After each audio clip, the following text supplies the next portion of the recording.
Muy buenos días, gracias por la invitación. El día de hoy vamos a hablar de las emociones y el entorno social desde una perspectiva socioantropológica cultural, un conocimiento teleológico como herramienta en el ámbito organizacional y educativo. Para ello, vamos a hacerlo de una manera muy pedagógica y vamos a hacer paso a paso porque esta ponencia la quise realizar para buscar respuestas desde el paradigma sociológico, antropológico y cultural con referente a la gerencia de las emociones, que es el tópico de esta jornada. Comencemos. Aquí podrán encontrar los 6 aspectos que vamos a hacer de manera secuencial. Vamos a hablar primero de color amarillo de la antropología, después de la antropología biológica con respecto a las emociones y a los sentimientos, cómo surge eso en la antropología filosófica, qué aporte nos da la antropología cultural, cuál es el contexto y el esbozo donde el ser humano convive y vive esas emociones y esos ámbitos sociales, sobre todo en el ámbito educativo, con la sociología, y finalizamos cómo la socioantropología cultural ve las emociones. ¿Ok? Primer tema, la antropología. Es algo muy sencillo. La visión antropológica. ¿La antropología qué es? Del griego antropo, que es hombre, y logía, de logos, que es la razón. Es la ciencia del hombre, es decir, el conocimiento exacto de la naturaleza humana. Es importante ver qué es la parte exacta de la naturaleza humana, con evidencia. Es el estudio de variación y evolución biocultural de la humanidad. ¿Por qué? Porque va de generación en generación como tal, ¿ok? Y variaciones porque hay muchos elementos, agentes controlables y no controlables que van a hacer que ese ser humano vaya evolucionando a través del tiempo, de una manera lineal y progresiva. Aspectos que abarcan la antropología. La antropología de manera muy amplia, es demasiado amplia, hasta hay muchos tipos de antropología, pero en los momentos lo que quiero destacar es que vamos a hablar primero del origen del hombre, de la cuna y la formación humana. La antropología ve cómo surgen esos pueblos y la interacción entre ellos y dónde ocupa la tierra, también sus grazas, sus emigraciones, el surgimiento y los rudimentos de su lenguaje, de sus dialectos, sus idiomas, las sucesivas etapas de la civilización que va evolucionando, la relación entre lo físico, la materia, masa, peso y volumen con lo moral, que es lo que no tiene masa, no tiene peso, no tiene volumen, pero afecta a ese hombre. También el origen de los sucesivos desarrollos del arte y la ciencia, que son expresiones manifiestas de ese sentir del ser humano, sus temperamentos y sus caracteres humanos relacionados mucho con el medio ambiente que lo rodea, sus usos, sus costumbres, su cultura. Y vamos a hablar un poco de la antropología biológica. En la antropología biológica, lo primero que tenemos que darnos cuenta que sí tiene relación con la medicina. Pero si nos vamos al concepto como tal, estudia la evolución y variabilidad biológica de los humanos en el presente y en el pasado. La antropología biológica no toma el futuro, porque la antropología es el conocimiento exacto de la naturaleza humana. Y como es un conocimiento exacto, es el conocimiento que se va a comprobar. ¿Ok? Por eso es ciencia. Entonces, va a estudiar esa evolución y esa variabilidad biológica. Aquí tienen un poco cómo la antropología biológica da paso a la antropología mórfica y hasta la antropología psíquica. Anteriormente, entre sus características, tenemos que se llamaba antropología física en 1950. Luego incorporó la parte teórica de la evolución y pasó de ser de una ciencia netamente descriptiva, ¿sí? Fenomenológica descriptiva, a una ciencia que genera hipótesis rigurosas con pruebas. ¿Ok? Y allí también surge la arqueología dentro de la antropología y diferentes tipos de antropología. Pero la antropología biológica, ¿sí?, tiene mucha relación con otras ciencias, con otras disciplinas, como la biología humana, la demografía, la paleontología y hasta la medicina. Podemos decir que la antropología biológica fue la que describió y registró los primeros pasos, y podremos hablar de que si la filosofía es la madre de la ciencia, la antropología puede ser la abuela. ¿No lo creen? Sigamos entonces. De allí venimos a lo que es el hombre. ¿Y por qué lo que es el hombre? Porque la antropología te dice, para tú entender cómo las emociones afectan al ser humano y su entorno, tienes que comprender, conocer el origen de quién es el hombre o quién es el hombre. Entonces la antropología biológica nos da algo muy interesante, ¿no? De sus variaciones. El hombre es un animal. Comienza que el hombre es un animal bípedo, ¿ok? Dos piernas, único bimano, que tiene el movimiento de la tenaza, sobre todo no tanto del pulgar, ¿ok? Cosmopolita, que es el animal que puede estar en manadas de otras especies conviviendo largo tiempo. Polífago quiere decir que puede comer de todo, su sistema digestivo puede asimilar todo, que le caiga bien o mal es otra cosa, ¿ok? Pero generalmente tiende a ser herbívoro. Y ustedes dirán, pero puede comer de todo. Bueno, las personas que le gustan los doritos, colorante amarillo, artificial, ahí está. Y es una persona y es un hombre, es un animal inteligente. Pero la inteligencia que estamos viendo no es la inteligencia que nos da más adelante la ciencia de la psicología, que es la capacidad de resolver problemas. No. Para la antropología, la inteligencia es la capacidad de recordar. Entonces, ojo con eso que es importante, que son los primeros bastiones epistemológicos para entender las emociones en el hombre y cómo poder gerenciar en un ambiente educativo o organizacional. ¿Qué les quiero decir? Que para la antropología, el único animal que empezó a recordar y a tener memoria a corto y a largo plazo fue el hombre. Y esa capacidad de tener memoria, de recordar, lo va a aventajar en la evolución y en la supervivencia. ¿Ok? En los diferentes reinos, como ven a su mano derecha, tenemos el reino mineral, ¿ok? Bauxita, sin oro, el reino vegetal, todas las plantas, el reino animal, y dentro del reino animal está el reino hominal, que de allí proviene el hombre como tal, nosotros. Entonces, el reino hominal, ¿qué es? Aquí tenemos, ¿sí?, al hombre mamífero monodelfo, que tiene su característica como mamífero.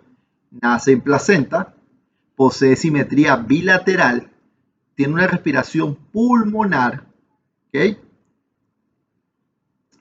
Genera sangre caliente, y genera sangre caliente que tenemos venas y arterias, y a generar sangre caliente que esa doble circulación nos ayuda a tener y a regular el temperamento del cuerpo con respecto al ambiente externo, o lo que después se conoce como la homeostasis. ¿Ok? Pero lo importante es que es nuestra especie de género Homo, que refiere al reino hominal o humano. Hominal, reino hominal es el reino humano. Y se divide de los mamíferos, el hominal se aparta de los mamíferos con las características que vimos, hablamos del hombre mamífero monodelfo, es porque el reino hominal utiliza la razón. Y se acuerdan que hablamos que la antropología tiene una de las cualidades que era la inteligencia, que era la capacidad de recordar del hombre, de ese mamífero. Ahora, esa capacidad de recordar va a ser el primer elemento para que el hombre se divida del mamífero, porque con ese elemento vamos a empezar a razonar, o el proceso evolutivo del razonamiento del ser humano o del hombre. Entonces ahí vemos, ¿ok?, que la antropología biológica nos dice que nosotros somos unos seres de una familia homínidos o de bimanos, que venimos del reino animal, que nuestra especie es mamífera, porque nacemos en placenta, tenemos sangre caliente, pero nos diferenciamos que nuestro género es Homo, de hominal, de humano, que nuestro orden o características somos bimanos, bípedos, cosmopolita, polígrafo e inteligente, y nuestra familia es humana. De allí venimos nosotros. Ahora, sabiendo de dónde venimos, vamos a entendernos aún mucho más. Y al entendernos, y eso que quedamos con que la inteligencia, que es la capacidad de recordar, es el primer bastión para el razonamiento, venimos con la antropología filosófica. ¿Qué nos da la antropología filosófica? Nos da algo muy interesante. Cuando el hominal, el hombre, ojo que la antropología llama hombre a los dos géneros, masculino y femenino. Bueno, Cuando el hombre empieza a razonar, se empieza a dar cuenta de algo muy interesante, del espacio y el tiempo en lo que lo rodea. Entonces, un aspecto de la antropología filosófica es ese espacio y en ese tiempo donde se constituye la urbedumbre, perdón, la urdimbre. ¿Qué es la urdimbre? La urdimbre es donde está toda realidad. Entonces mira cómo lo vamos a explicar, que es muy interesante. Ahí a su lado izquierdo tenemos una tela, ¿ok? El hilo de urdimbre es el hilo verde que está en posición vertical o en el sistema cartesiano en el X. Y está entrelazado en el hilo de la trama, que es el de horizontal, que es como un color marrón, que la trama sería la realidad. En pocas palabras, no podemos concebir ninguna cosa real más que bajo las condiciones de espacio y de tiempo. ¿Esto qué quiere decir? Que cuando el hombre empieza a razonar la realidad en la que vive, que esa realidad es presente, y empieza a reflexionar en el presente, se empieza a ubicar, a generar la ubicuidad en el espacio y tiempo. Pero nos preguntamos, ¿cómo podemos analizar las formas de la cultura, el efecto de descubrir el carácter verdadero del espacio y del tiempo en nuestro mundo humano? Muy sencillo. Hay dos tipos de espacio y tiempo. Está el espacio y tiempo orgánico. La antropología filosófica nos habla de que todo organismo vive en un determinado ambiente y tiene que adaptarse constantemente a las condiciones de este ambiente si quiere sobrevivir. Cuando digo constantemente, ¿qué le suena? ¿Sí? Una frase por allí venezolana, mientras vamos viniendo, vamos viendo. Constantemente quiere decir siempre, todos los días, presente, presente, presente, presente, para sobrevivir. El espacio en tiempo orgánico es el espacio de la acción y esta se halla centrada en torno a intereses y necesidades prácticas e inmediatas. Entonces, mire, muy interesante esto. Si yo empiezo a analizar qué me dice la antropología filosófica, me dice que nosotros, cuando vivimos el presente, vivimos un presente continuo. Y en ese presente continuo siempre hay acción, acción, acción, acción. Y en esas acciones tenemos que estar en movimiento para poder sobrevivir. Y necesito que relacionen y coloco este anclaje de este espacio y tiempo orgánico que les va a sonar más adelante a emoción. Porque la emoción tiene algo que es interesante, que es presente, que es ya, que es acción. ¿Ok? Que no se puede planificar. Tenemos el espacio y tiempo simbólico, el espacio y tiempo de la abstracción. Es el desarrollo de la percepción del hombre. No se realiza de una manera inmediata, sino mediante un proceso mental verdaderamente complejo y difícil. Llega a la idea abstracto y esta idea es la que le abre paso no solo para un nuevo campo del conocimiento, sino para una dirección enteramente nueva de su vida cultural. Entonces aquí el hombre, cuando empieza a razonar, se desliga del espacio y tiempo orgánico, del undimbre, de la trama, de la realidad, y empieza a crear una realidad que no existe, pero es vivificada y sentida en su cabeza. ¿Se acuerdan de esta frase? Pienso y luego existo. Allí el hombre empieza a tener un espacio-tiempo simbólico que se va alejando de la realidad. Y esa idea puede ser tan real que puede determinar su presente. Y en ese espacio y tiempo simbólico quiero dejar el anclaje de la palabra sentimientos. Entre paréntesis, recuerdos. Sigamos entonces.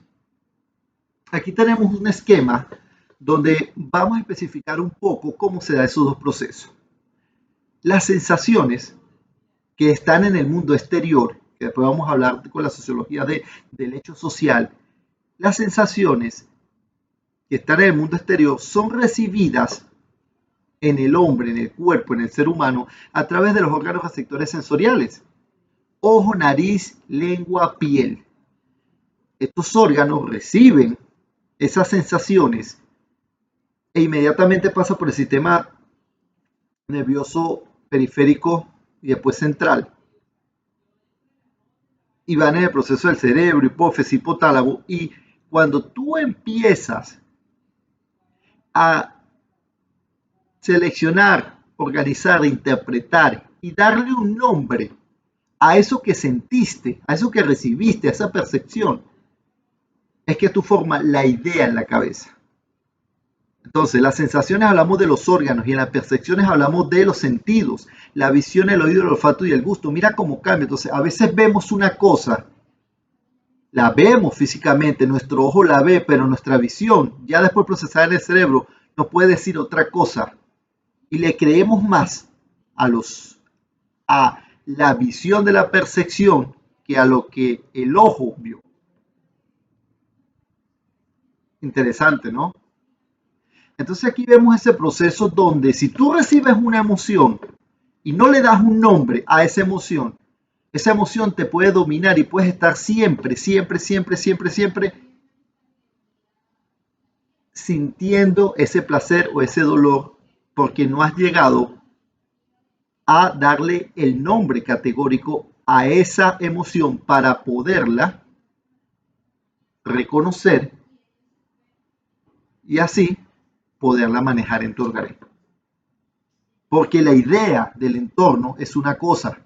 Ya después tú cuando le colocas el nombre a esa emoción, tú vas con el pensamiento, que es una actividad de manipulación de representaciones mentales, vas a colocarle conceptos, proposiciones, imágenes, lo vas a razonar, vas a tomar la decisión y a través del lenguaje lo vas a manifestar. Entonces, si lo podemos ver así, aquí estamos relacionando la filosofía antropológica nos dice que mientras tú te quedas en el espacio de tiempo orgánico y no pasas al espacio de tiempo simbólico, no vas a pasar de esa emoción. Y si no le das el nombre, no vas a poder manejar esa emoción y poder salir de ese bucle de sentidos. Sigamos.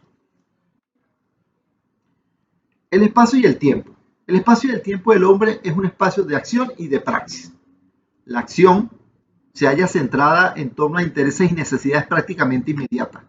Y la praxis se encuentra en la reflexión de lo vivido, mezclada con sentimientos personales o sociales concretos con elementos emotivos. Entonces, ¿qué nos dice la antropología filosófica? En esa gerencia emocional en los ambientes educativos organizacionales nos dice que tú al recibir ese espacio y tiempo orgánico, al recibir esa emoción, inmediatamente, que es la acción, inmediatamente necesitas hacer el proceso que hablamos anteriormente para darle un nombre, para darle un concepto, para poderla reconocer y a reconocerla, estás utilizando la razón y vas a poder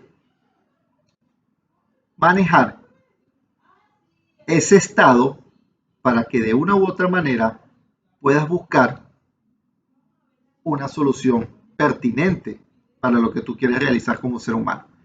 En otras palabras, la antropología filosófica te dice, ya deja de ser acción, acción, acción. Ahora haz praxis, haz acción, reflexiona y vuelves a hacer acción, pero por encima de la primera acción. Entonces la praxis que es acción, reflexión, acción, acción, reflexión, acción. ¿Sí? Tienes un episodio o un hecho social que te dio ira. Esa es la acción. Reflexiona de la ira. ¿Por qué me siento así? ¿Qué me llevó a eso? ¿Para qué me siento así? ¿Qué busco? ¿Qué logro alimentar eso? Esa es la reflexión. Y eso te va a llegar a otra acción para poder, como digo anteriormente, manejar esas emociones o esos sentimientos. Sigamos. La antropología cultural.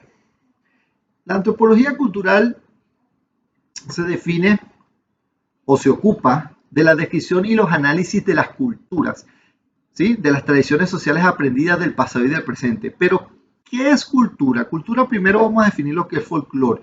¿Y qué es folclore de cada grupo étnico? Folclore es hacer del pueblo. ¿Y qué es hacer del pueblo? Una actividad que se hace que tiene una retribución para el humano. Si esa actividad se le enseña a otra persona, que sería a tu hijo, a tu nieto, y pasa esa actividad después de una cuarta generación y se sigue haciendo tal cual, se vuelve cultura. Entonces, después de la cuarta generación, esa actividad, ese folclore, se convierte en una cultura. Y cultura es un estilo de vida. ¿Ok? Por eso dice del pasado y del presente. Tiene una subdisciplina que es la etnografía, que se consagra con la descripción sistemática de la cultura contemporánea. El etnógrafo tiene que ver, empaparse y tratar de describir ese proceso que dije a continuación. Y la comparación de cultura proporciona la base para hipótesis y teorías sobre las causas de los estilos humanos de vida. Hay muchos ejemplos muy interesantísimos. Cada uno de nosotros, de nuestros antepasados, bisabuelos, abuelos, padres, y usted, que en este momento me está viendo, me está escuchando, de repente tiene una actividad que hace familiar que ya ha pasado de generación en generación y ya es una cultura en su familia y no se ha dado cuenta.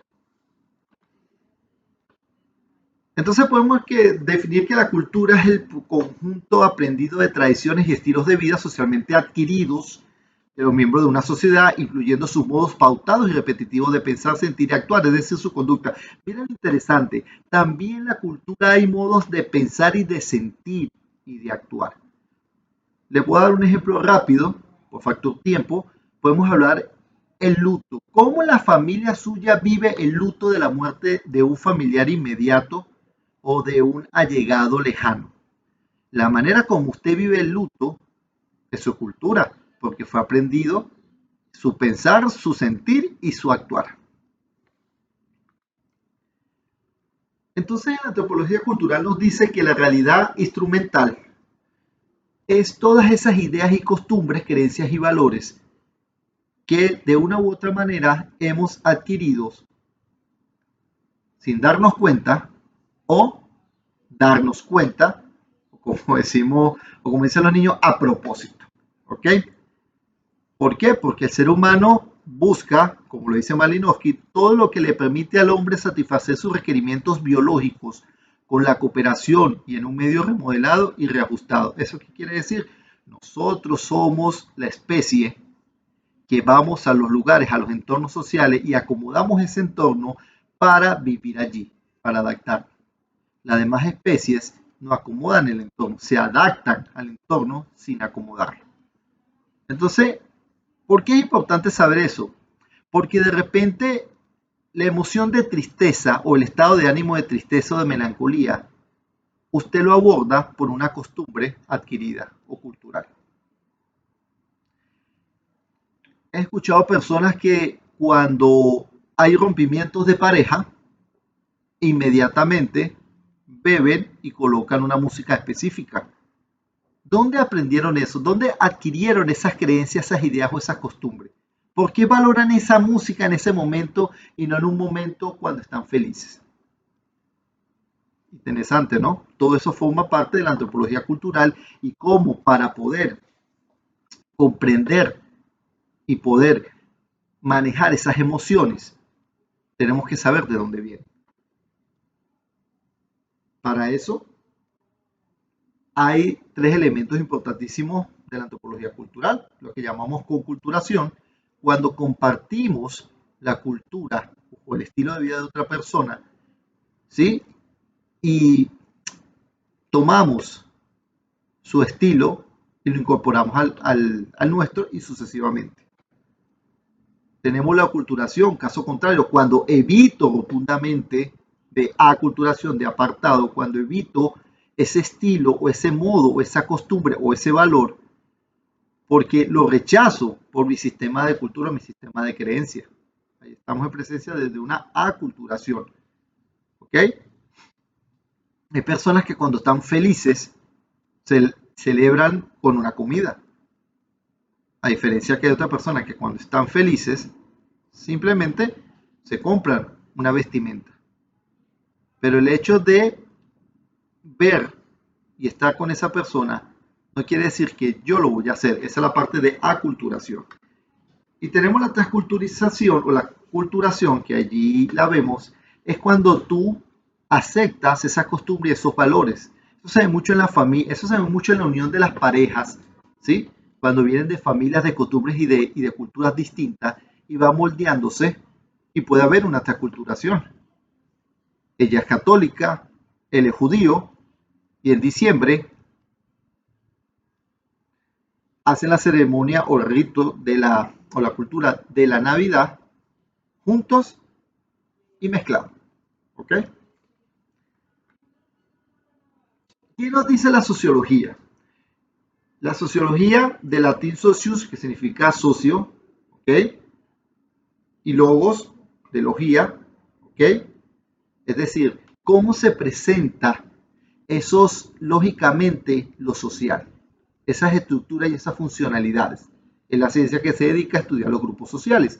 Y ahí vemos que todo nace, todo grupo social es cuando es más de dos personas. ¿Ok? Y tenemos el ejemplo de una mujer embarazada. Allí hay una sociedad, el inicio de una sociedad. Inclusive se puede estudiar. Durkheim nos hablaba de algo muy interesante. Él no habla del hecho social. Mire, a mí me llama mucho la atención cuando veo el nombre de la jornada, que dice Jornada de Gerencia Emocional en el ámbito educativo. Y me llama mucho la palabra el ámbito, porque vamos directamente, y es muy normal, ¿no? Y es muy interesante. Y la idea de esta jornada es para ver diferentes puntos de vista.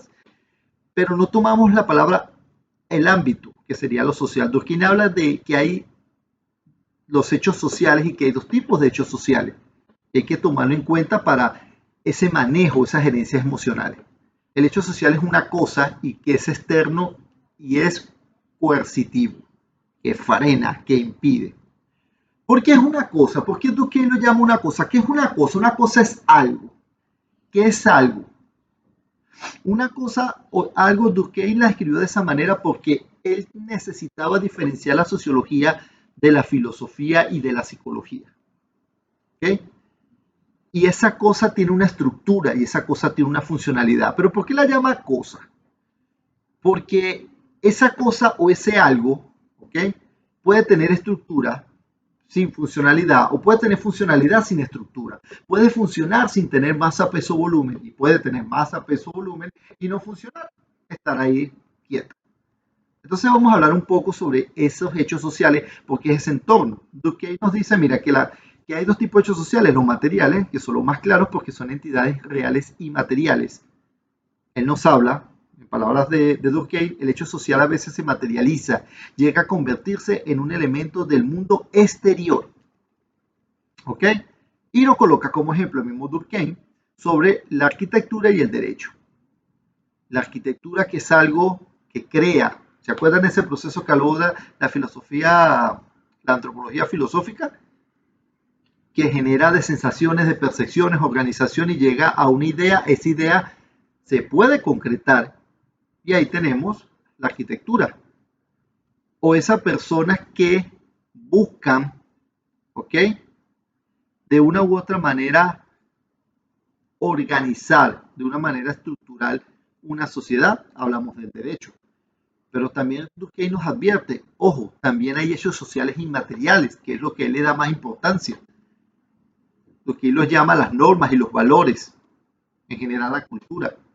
Él nos dice, en sus palabras, no toda conciencia social alcanza la exteriorización y la materialización. Y allí es donde nos detenemos y ahí es donde viene la gerencia de las emociones que nos da la sociología. ¿Les suena la palabra clima organizacional o ambiente de trabajo fuerte o feliz? Que vemos esas dos imágenes. ¿Cómo o han ido a un lugar a trabajar y dice, wow, el ambiente se siente pesado, se puede cortar con una tijera, está denso, pero eso no tiene masa ni peso y volumen, pero lo sientes. Entonces, ese ambiente, ese hecho social inmaterial es el que Durkheim le da mucha importancia, porque es la suma de emociones y sentimientos de muchas personas que de una u otra manera están interactuando y están chocando. Interesante, ¿no? El aporte de la sociología.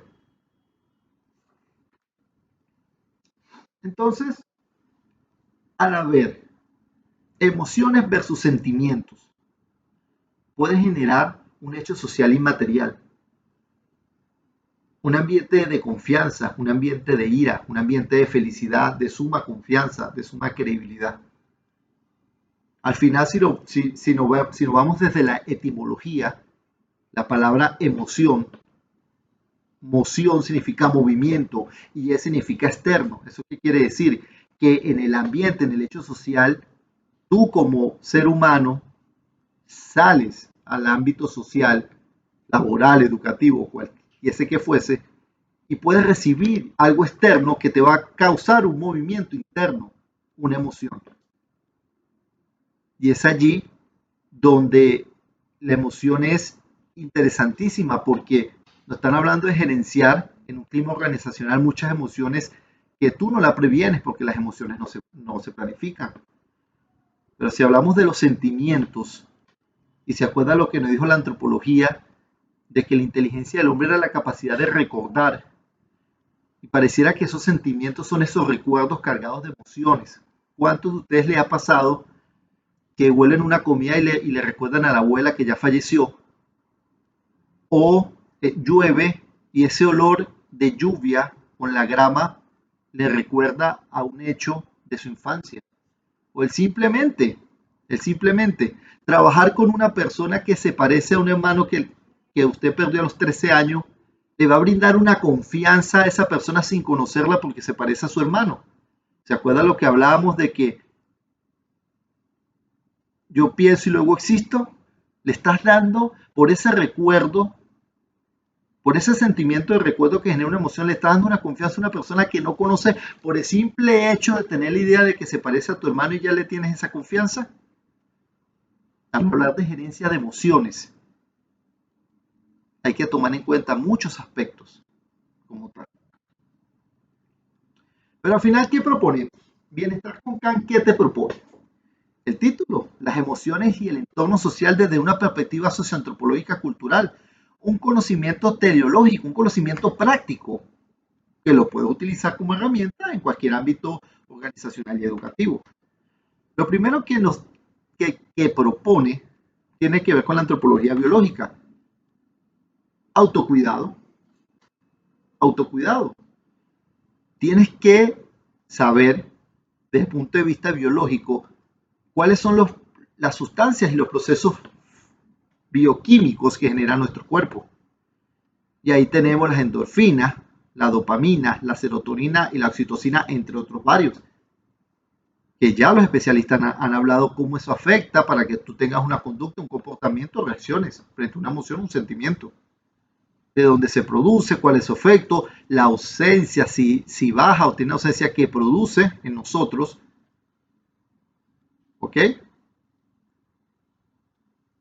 Y los alimentos y actividades que hay que hacer para sobrevivir en ese espacio y tiempo orgánico y simbólico. ¿Qué nos propone la sociología? Algo que es comprender, entender y aceptar los hechos sociales. Para que usted pueda tener esa gerencia de emociones, primero de usted y después de la otra persona y del entorno donde usted va a gerenciar, primero tiene que saber comprender, entender y aceptar su realidad social. ¿De dónde viene? ¿Quién es? ¿Hacia dónde va? ¿Se dice fácil? No es fácil. Hay muchas herramientas antropológicas, filosóficas, sociológicas, psicológicas, educativas que te ayudan a eso. ¿Por qué? Como está la imagen en el medio. Hecho social. Los hechos sociales son materiales e inmateriales. Los hechos sociales no son buenos ni malos. Eso va a depender si usted comprende, entiende y acepta su realidad social. Hay personas que no comprendieron su realidad, que no entendieron y la aceptaron. Y hay personas que la comprenden, la entienden y no la aceptan. Y eso no va a ayudar, aparte que no tenga un buen crecimiento personal, a no poder gerenciar sus emociones.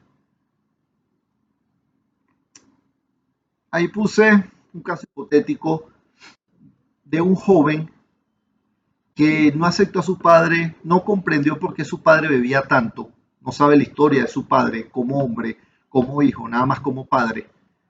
No entendió por qué su madre se dejaba golpear y ese amor tan tóxico, pero lo tuvo que aceptar porque recibía golpes hasta que pudo ser grande e independizarse. Él aceptó su hecho social, su realidad social, pero no lo entendió ni lo comprendió. Entonces, ¿qué es lo que te propone la sociología? La sociología te propone comprender, entender y aceptar esa realidad social para que puedas evolucionar, porque lo estamos viendo desde una perspectiva socioantropológica cultural. Y como es cultural, para que tus generaciones puedan entender, comprender, entender y aceptar la realidad social que les va a tocar vivir, que no la conocen. La antropología filosófica y la antropología cultural, ¿qué propone? Propone la endoculturación. ¿Qué es la endoculturación?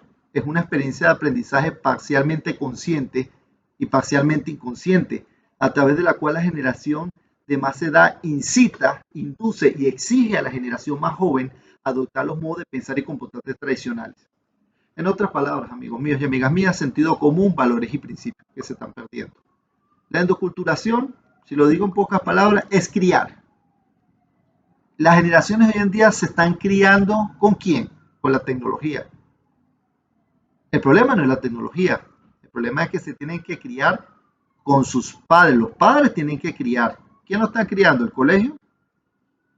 Los padres tienen el proceso de criar, que eso es a nivel antropológico. Después que cría, a nivel antropológico, viene el proceso de ¿qué? El proceso educativo y de formación, no al revés. Y la endoculturación es la propuesta para que una persona pueda gerenciar sus emociones, tiene que tener sentido común, valores y principios éticos y morales. Y por último, la educación, que ya ustedes sabrán de dónde viene. Educeré, que significa sacar, extraer, y educaré, que significa formar e instruir.